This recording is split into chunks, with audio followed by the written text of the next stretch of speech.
Previously on Love Island.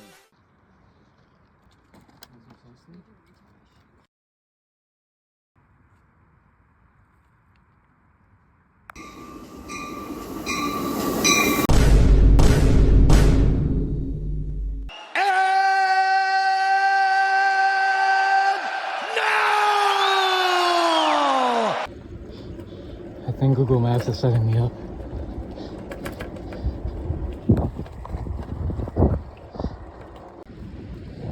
I made it out to the ocean, trying as hard as I can to not get mugged. Pushing a metro bike through the sandy pathway on the beach. And I think we're in Marina Del Rey. Was not on my bucket list, but here we are. So I parked the bike at the closest parking spot for a bike, which is, oh wait, my Uber's coming.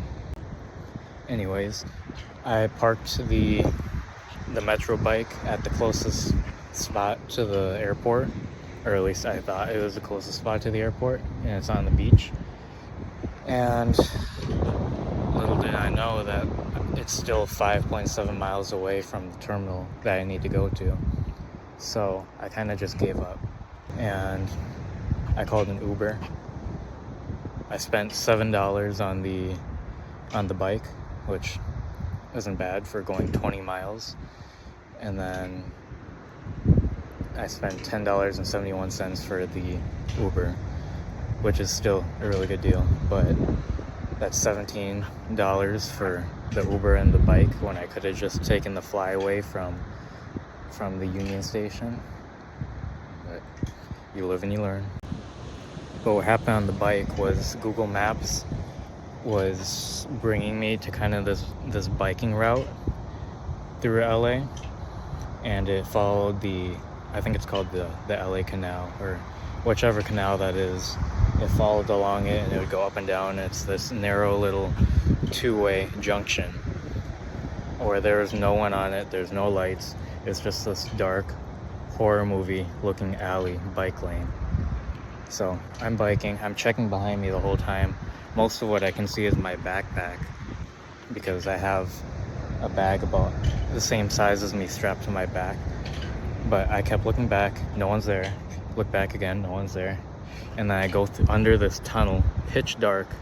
I come back out, I'm pedaling as fast as I can, or to get as much momentum as I can to get to the uphill. And then once I get to the peak of the uphill, I see someone. I turn around, someone's right behind me with like one of those baby carriage things, and there's no baby in there. So they're tailing me. And then I'm like, oh, someone's behind me. I should let them pass me. So I pull over to the side, I let them pass me. They pass me for a little bit, and then all of a sudden they need to fix something on their bike. So I pass them, even though I let them pass me. And then after I pass them again, all of a sudden their bike works. So then they start following me again, but this time farther back. And when I noticed that, I was like, okay, something's fishy. When he got close enough, I did a pretty quick U-turn in front of him. So I kind of redirected where I was going, and then he just kept going forward, and I never saw him again. So that was me potentially getting mugged, but I'm just too smart. But yeah, don't bike through Los Angeles at 2 in the morning, 3 in the morning, going 20 miles to a beach that's still too far from your terminal. Plus the whole time it just smells like sewage, weed, and homeless people. But when I was at the Union Station, I should have recorded this, but I got to the Union Station for my Amtrak because that was the last stop. I come off into the station, everybody's going into the station, mind you. And I hadn't bought my Metrolink or Metro Rail ticket yet to get to the airport. And I had asked a security guard a question. I was like, when does the Metrolink open? Does it open around 4 or 5 a.m.? And they were like, yeah, it opens around 4 a.m. And then I asked if there's a bathroom I could use. They're like, no, you can't use it till 4 a.m. I was like, okay, that's fine. I can just hold it. And then all of a sudden, and so I originally asked 2 pretty nice security guards. Like they were fine with me asking questions. I was being cooperative. They were being cooperative. Nothing was out of the ordinary. And all of a sudden, this 3rd security guard comes out of nowhere. He's like, non-ticketed passengers need to get out of the building. This building is closed for ticketed passengers only. so I'm like, okay, that's fair. I'll get out of the building then so I can go buy my ticket. And then I exit the building. I kind of go to the curb of the building so that I can figure this out.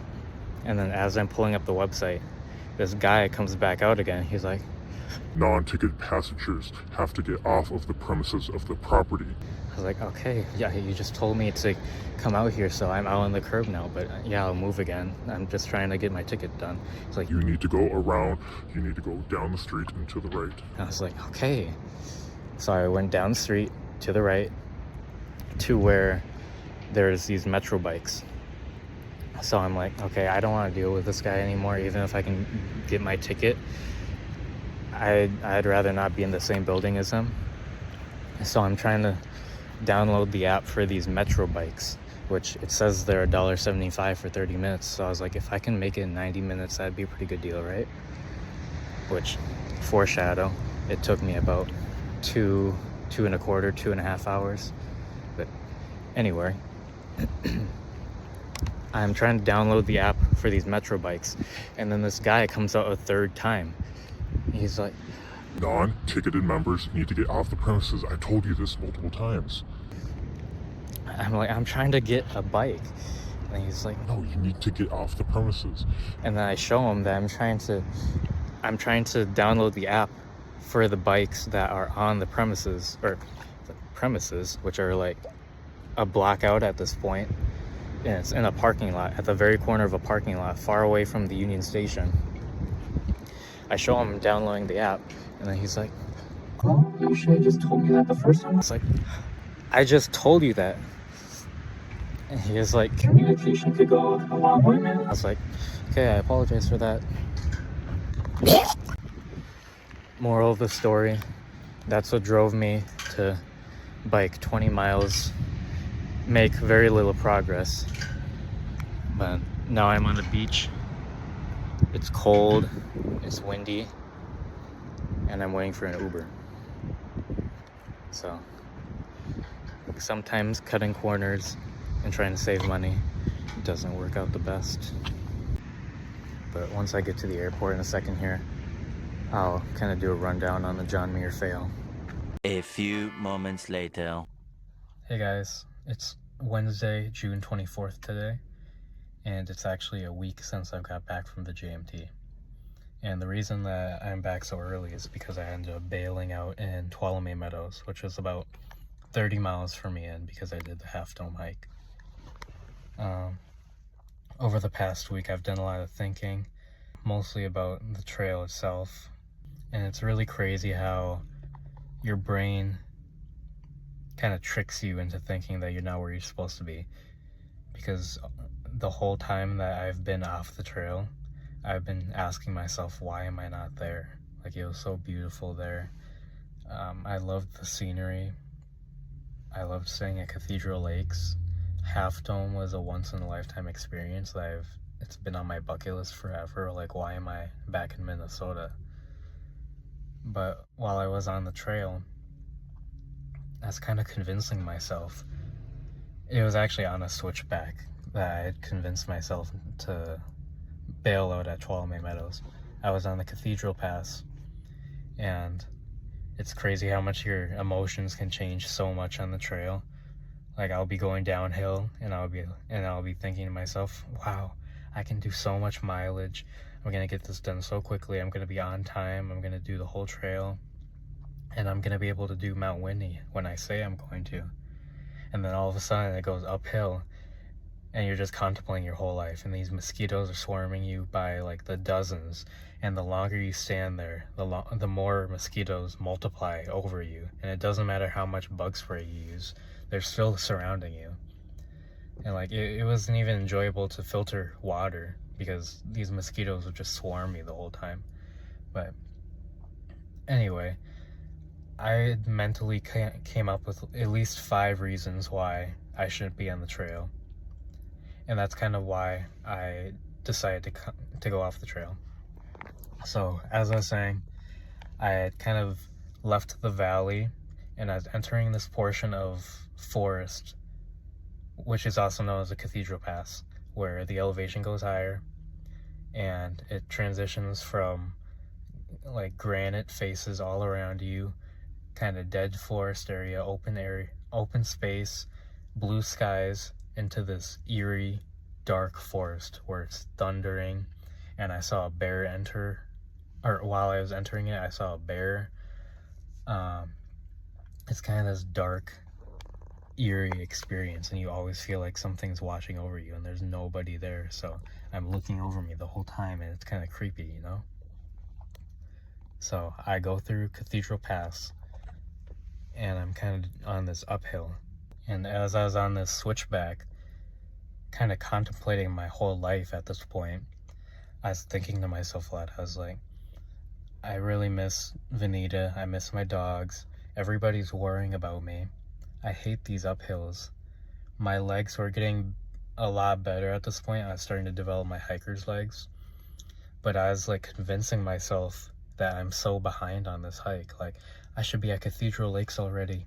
I'm still 5 miles away. How am I going to finish this whole trip if I'm already so far behind? Like, stacks and stacks on stacks of things that are just mentally making me want to leave. And these mosquitoes did not help at all. But yeah, I got really lonely. I got really homesick. I had convinced myself I wasn't physically fit for the rest of the trail, and that I was really behind. So those are kind of the main reasons that convinced myself to leave. So I stay near, I believe it was Upper Sunrise Creek campground. I wasn't in the actual campground, but I was kind of near it. I was still on the pass at this point. And as I kind of came to that mental conclusion, I had felt a lot more uplifted about the rest of the hike. I knew that home was probably 2 or 3 sleeps away at this point. So I was more motivated to go up the pass. I woke up that morning, I started walking, I filtered my water, and then by the end of the night I made it to Cathedral Lakes, which was a beautiful spot. You're surrounded by mountains, you're over 10,000 feet in elevation, and it's beautiful. And I made it there pretty early in the morning, so I just set up tent. I'd thrown 3 casts for trying to catch some trout, because I had heard that some of these alpine lakes were stocked with rainbow trout, brook trout, brown trout. But I threw 2 casts, nothing. On my 3rd cast, I threw the cast, and then my lure just came off. It just flew into the middle of the lake, never to be seen again. So I was like, okay, maybe I should be done fishing at this point.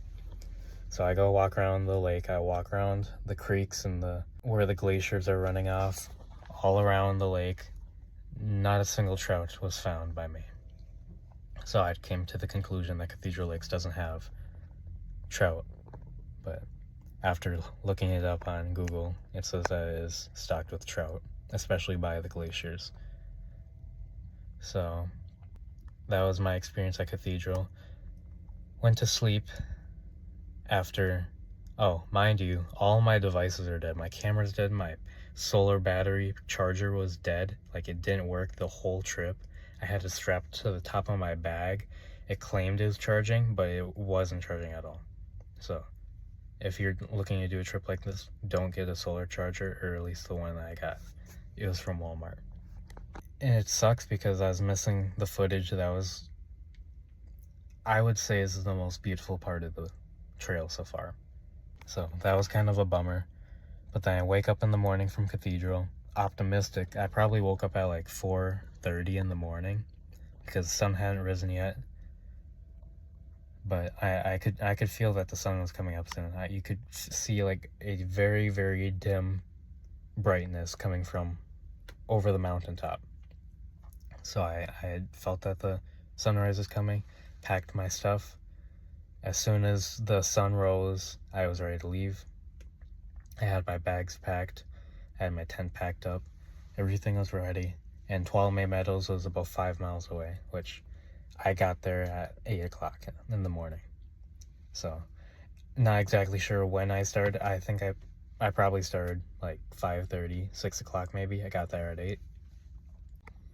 So, pretty fast paced. But then again, Cathedral Lakes to Tuolumne Meadows is going downhill the whole time. So, I was pretty satisfied with that pace. I get to Tuolumne Meadows, so excited to leave. And then I realize there's no buses coming from Tuolumne Meadow. Or at least there's no Yarts bus that's coming from Tuolumne Meadows to go to Fresno or to LA or to anywhere. It wasn't open yet. It's not in season. So I go to I believe it's called the Amtrak restaurant. Don't quote me on that. I'll put it right here. But I go to this restaurant. First meal that I've had, or first real meal I've had in about 4 or 5 days. I had been craving a juicy burger, but it was breakfast. So I got a breakfast burrito. Best thing I've ever had in my life is what it felt like. That was such a good breakfast burrito. I even tried making it yesterday at home, but it just wasn't the same. I had that breakfast burrito at Tuolumne Meadows. I dropped off some letters at the post office. I sent them to my mom, my dad, and my girlfriend. And after I dropped off my letters at the post office, I went into the general store to try to get a charger, and they're trying to sell me a charger for $45. Or not even the charger, the block to a charger, because mind you, all my devices were dead. So I'm like, no way I'm gonna do that. Is there any way I could get to the village or get to Fresno? They're like, no, the arts bus isn't even in season. So I'm like, what? How am I gonna get back home? And then magically, the post office guy walks into the general store at the exact moment where I'm asking how I can get home. And he's like, the most reliable way to get out of Tuolumne Meadows and go back to the valley would be to hitchhike. And I actually have a sign for you if you want to come around the corner to the post office again. I was like, really? I've never hitchhiked before. And it's always been brought up to me as kind of dangerous, but I've always wanted to try it, at least once. So he gave me this sign, and I stood on the side of the road, kind of by this pull-off area in Tuolumne, not too far from the general store. It's probably like, I don't know, like 200 yards away from the general store. I go to the side of the road where everyone's going west on Tioga Road, which is going towards the valley. I hold up my sign, and within about 3 minutes, a Prius pulls over with a bunch of stickers on the back saying PCT, John Muir Trail. This guy's obviously a hiker, and his name is Wyatt. If you're watching this, Wyatt, thank you for the ride. Very nice guy. He's like 6'5". He's very tall.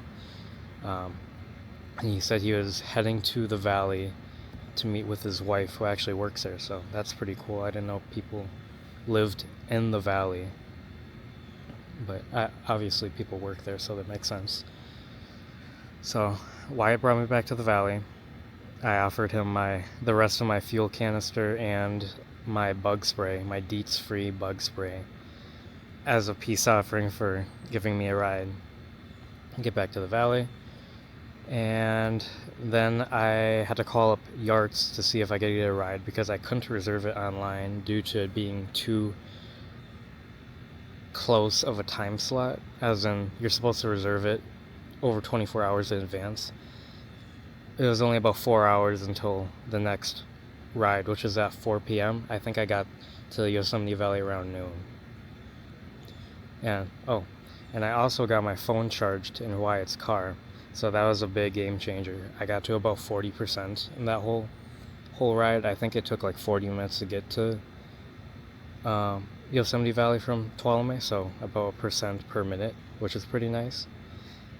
And I used that 40% to, one, FaceTime Vinita, my girlfriend, and tell her that I'm coming home. She was really excited about that. And then, two, I needed to find a way back home before my phone died again. So I called up Yards. They said I'm gonna have to do a walk-on, which isn't even guaranteed that I get a ride because all the spots could be reserved. But they said that there was a good chance because it was a weekday, I believe. So there was a pretty good chance I'd get on the bus, but it wasn't guaranteed. So obviously I wait for the Arts bus until 4 p.m. While I'm waiting, I still have to find a flight back home, and I have to figure out where I'm actually going to go.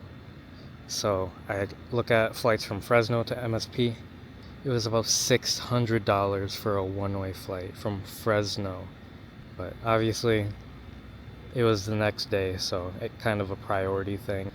So I look around, looking at all these airports. I'm looking at Bakersfield, I'm looking at Merced. San Francisco, I think, was a decent option price-wise. I can't remember exactly what it was.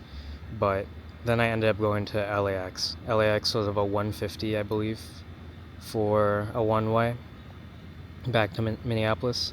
So I ended up paying about $300 extra because of fees and stuff through Sun Country, which it is what it is. I wanted to go home. I didn't really want to go home at this point, but I'd convinced myself earlier I wanted to go home, and I was already at the valley, so there's no going back. So I found an Amtrak connection down from Yosemite Valley going to Merced, and then Merced to Bakersfield, Bakersfield to LA Union Station. That whole connection was about $60, or it was $60, which is very nice. I'm excited to move down there and be able to take a $60 train ride to Yosemite. That's pretty cool. And I'd never been on an Amtrak before, so while I was on the Amtrak, I didn't have Wi-Fi while I was in the valley, so I had actually missed UFC Freedom 250. I got to watch that on the Amtrak. It was the best UFC card I've ever watched. So that was an awesome train ride. Plus I got free snacks. I refilled on Dr. Pepper, Fritos, and Doritos the whole time. Or actually, I can't remember if it's Fritos. I have a picture right here. I'll show you. But that was awesome. And then I get to LA Union Station, and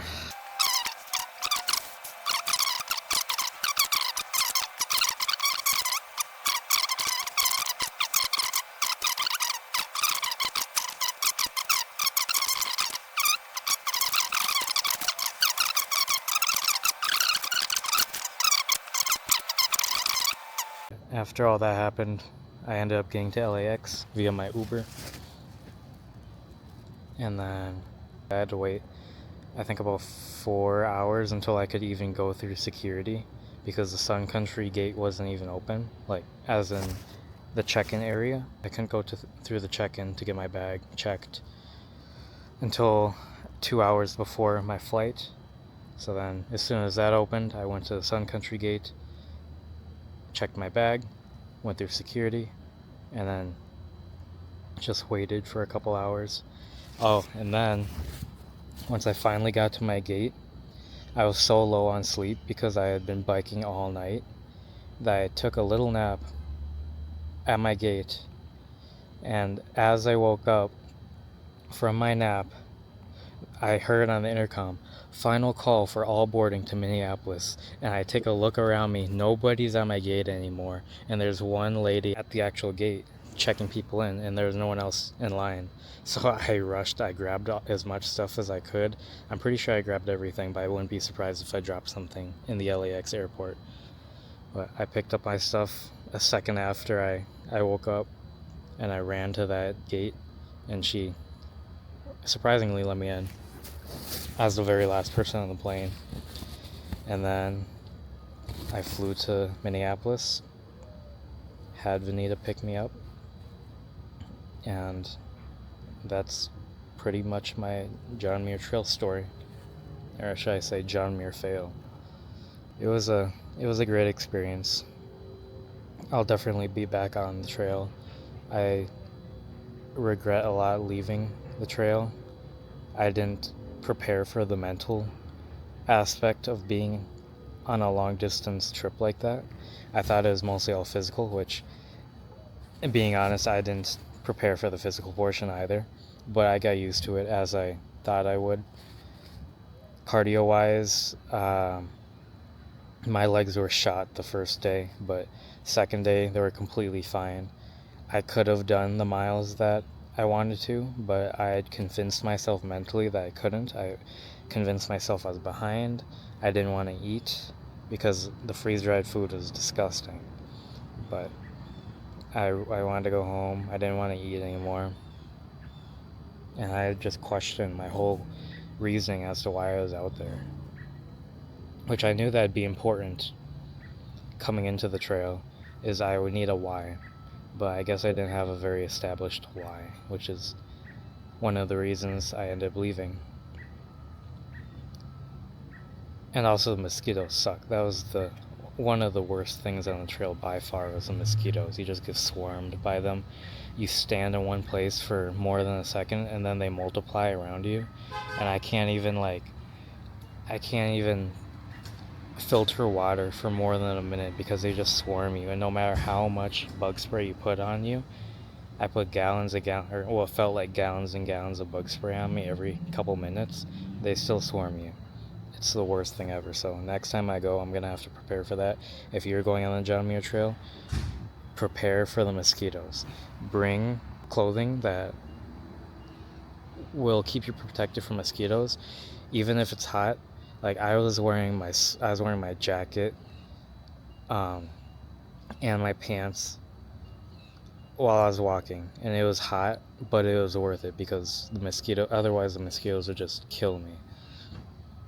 And then even I would take my sweater off because it would get so hot, and then I just immediately regret taking it off because the mosquitoes are absolutely terrible. So the mosquitoes are no joke. I heard about it a few times before I went on the trail. Take people seriously when they say that the mosquitoes will try to kill you. But thank you guys so much for following along my journey. I hope the next time I make a video like this, I have more of a story to show for. More videos of the actual places I've gone. I'll make sure to charge my battery, prepare better for the mosquitoes, and prepare better for the mental challenge. Let me know if you're going on the John Muir Trail in the comments. If you have any questions, let me know, and I'll see you guys next time.